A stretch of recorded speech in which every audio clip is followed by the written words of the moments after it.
बिस्मिल्लाहिर्रहमानिर्रहीम, अस्सलाम वालेकुम, वेलकम टू माय चैनल। तो दोस्तों, आज हम बहुत ही मजेदार ठंडे ठंडे मीठे की रेसिपी बनाएंगे जो बहुत ही टेस्टी बनता है। बहुत ही कम खर्च में सारी चीजें किचन में मौजूद है। आप इसको बार बार बनाएंगे, खाते चले जाएंगे, इतना मजेदार और टेस्टी बनता है। सारे इसकी रेसिपी आपसे जरूर पूछें। चलिए इसको बनाना शुरू करते हैं। तो यहां पर सबसे पहले हमने इसकी रबड़ी बनाना ली। इसके लिए मैंने 1 लीटर दूध ले लिया। आप डिब्बे वाला या खालिस दूध इस्तेमाल कर सकते हैं। तो दूध को यहां पर हमने ऐड कर लेना है। इसमें से 1 कप मैंने दूध का निकाल लिया। दूध को यहां पर हमने बॉईल करना है।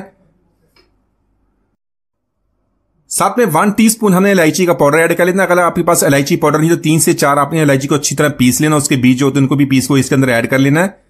तो दोस्तों, आज की हमारी रेसिपी बहुत ही मजेदार बनने वाली है। वीडियो का एंड तक देखिएगा, लाइक और कमेंट जरूर कीजिएगा, चैनल को सब्सक्राइब कीजिएगा ताकि आने वाली तमाम वीडियोस आपको मिलती रहें।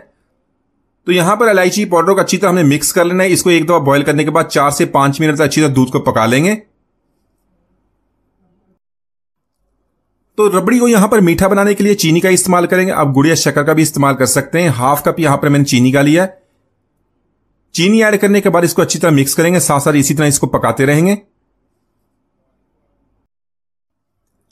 तो यहां पर रबड़ी बनाने के लिए 1 कप दूध का मैंने उसमें से निकाल लिया। तो इसमें किसी भी फ्लेवर का आप कस्टर्ड का इस्तेमाल कर सकते हैं। मैंने यहां पर वनीला फ्लेवर लिया है। वनीला फ्लेवर कस्टर्ड का 3 to 4 टेबल स्पून इसके अंदर ऐड कर लेंगे। अच्छी तरह इसको मिक्स कर लेंगे। तो इसी तरह कस्टर्ड की जगह पे आप कॉर्नफ्लोर का भी इस्तेमाल कर सकते हैं, लेकिन कस्टर्ड डालने से इसका टेस्ट और जायका और भी बढ़ जाता है। यहां पर बहुत अच्छी तरह मिक्स कर लेंगे। मिक्स करने के बाद दूध को हमने बॉयल कर लिया। दूध के अंदर थोड़ा थोड़ा इसके अंदर ऐड करेंगे। इसी तरह थोड़ा थोड़ा कस्टर्ड इसके अंदर ऐड करते जाएंगे। साथ साथ इसी तरह चम्मच को भी हिलाते रहेंगे। एक हाथ से हमने कस्टर्ड को ऐड करना, दूसरे हाथ से इसको हिलाते रहेंगे। इस तरह हिलाने से अच्छी तरह मिक्स भी हो जाएगा। इसके अंदर गुठलियां भी नहीं बनेगी। तो इसी तरह कस्टर्ड डाल के रबड़ी बनाने से का यही फायदा है कि ये बहुत ही कम वक्त में बन जाती है। ज्यादा हमें काम करने की जरूरत नहीं पड़ती और टेस्ट भी बहुत ही लाजवाब बनता है। तो यहां पर सारा कस्टर्ड ऐड करने के बाद इसको इसी तरह हिलाते रहेंगे। साथ साथ इसको चम्मच को चलाते रहेंगे। कस्टर्ड ऐड करने के बाद मजीद से 3 से 4 मिनट इसको कुक कर लेंगे ताकि इसका कच्चापन खत्म हो जाए। साथ में 1/4 टीस्पून हमने रू केवड़ा का ऐड कर लेना। रू केवड़ा ऐड करने के बाद इसको अच्छी तरह मिक्स करेंगे। इससे बहुत ही अच्छा टेस्ट बनता है, खुशबू बहुत जबरदस्त आती है। तो यहां पर देख रहे हैं कस्टर्ड हमारा काफी गाढ़ा हो गया। फ्लेम को ऑफ कर देंगे। इससे ज्यादा हमने गाढ़ा नहीं करना। तो फ्लेम को यहां पर ऑफ कर देंगे। फ्लेम ऑफ करने के बाद इसको रूम टेम्परेचर पर ठंडा कर लेंगे। इसी के साथ मैंने यहां पर ब्रेड ली है। तो आज की रेसिपी के लिए ब्रेड का इस्तेमाल करेंगे। ब्रेड के मैंने जो साइड है उसको रिमूव कर दिया है। चारों तरफ से इसको कोने निकालने के बाद इस तरह हमने ब्रेड को फ्लैट कर लेना है। तो यहां पर ब्रेड के पीसेस को हमने इस तरह फ्लैट कर लिया। इसके अंदर हमने जैम का इस्तेमाल करेंगे। जैम अपने कोई भी फ्लेवर अपनी पसंद का इसके अंदर इस्तेमाल कर सकते हैं। अगर आपके पास जैम नहीं तो इसकी जगह पे आप शहद का भी इस्तेमाल कर सकते हैं। इसी तरह एक पीस पे हम इस तरह जैम लगाएंगे, उसी के बाद दूसरे पीस पे भी जैम लगाएंगे।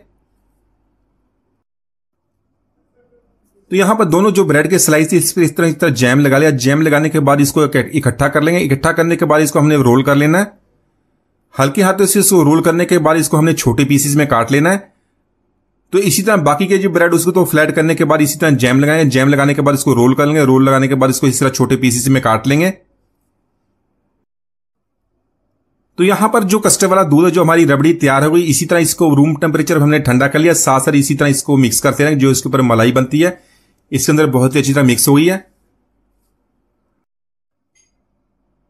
तो यहां पर कस्टर्ड वाली रबड़ी को मजीद मजेदार बनाने के लिए इसके अंदर 1/2 कप हमें क्रीम का इस्तेमाल करना है। किसी भी ब्रांड की क्रीम, टाटा प्री की इसके इस्तेमाल करेंगे। अगर आपके पास क्रीम नहीं तो दूध की जो मलाई होती है उसको अच्छी तरह मिक्स कर लेंगे।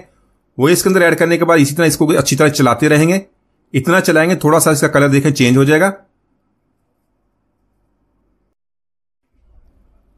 तो यहां पर इसी तरह हमने एक ट्रे लेंगे। ट्रे में जो सारे रोल हमने इसके रोल के पीसेस बनाते हैं ब्रेड वाले, इसके अंदर ऐड कर लेंगे। एक लेयर पीसेस की ऐड करने के बाद इसके ऊपर हमें कस्टर्ड वाला दूध ऐड कर लेना है। कस्टर्ड ऐड करने के बाद इसमें ऐड करेंगे ड्राई फ्रूट। आप ड्राई फ्रूट किसी भी किस्म का जो भी आपके पास अवेलेबल है, पिस्ता बादाम, वो इसके अंदर बरी काट के ऐड कर लेंगे। पिस्ता बादाम ऐड करने के बाद इस तरह ब्रेड की दूसरी लेयर लगाएंगे। उसके साथ कस्टर्ड की भी दूसरी लेयर लगा लेंगे। उसके बरी कटा हुआ पिस्ता बादाम ऐड करेंगे। तो यहां पर दूसरी लेयर के ऊपर बाकी जितना भी हमारा कस्टर्ड जो रबड़ी वाला दूध बच गया वो इसके अंदर ऐड कर लेंगे। साथ में ऐड करेंगे बरी कटा हुआ पिस्ता और बादाम। अच्छी तरह इसको हिला लेंगे। एक दफा हिलाने के बाद इसको ठंडा होने के लिए फ्रिज में 10 से 15 मिनट के लिए रख देंगे। तो यकीन जानिए ये मीठी की रेसिपी ठंडी ठंडी इतनी मजेदार लगती है, बहुत ही कम खर्च में अगर कुछ अच्छा बना तो इसको जरूर ट्राई कीजिएगा। तो यहां पर इसको 30 मिनट के लिए हमने फ्रिज में रख लिया। देखिए कस्टर्ड और ब्रेड दोनों बहुत ही अच्छी तरह सेट हो गई हैं। जो हमने रबड़ी का दूध बनाया था इसको ज्यादा हमने गाढ़ा नहीं करना। देखें ब्रेड के साथ बहुत ही अच्छी तरह ये मिक्स हो गया। तो आप भी इस रेसिपी को जरूर ट्राई कीजिएगा, बच्चे बड़े सारे इसको बहुत पसंद करेंगे। उम्मीद आज की रेसिपी आपको पसंद नहीं मिलती है। इजाजत दीजिए, अल्लाह हाफिज।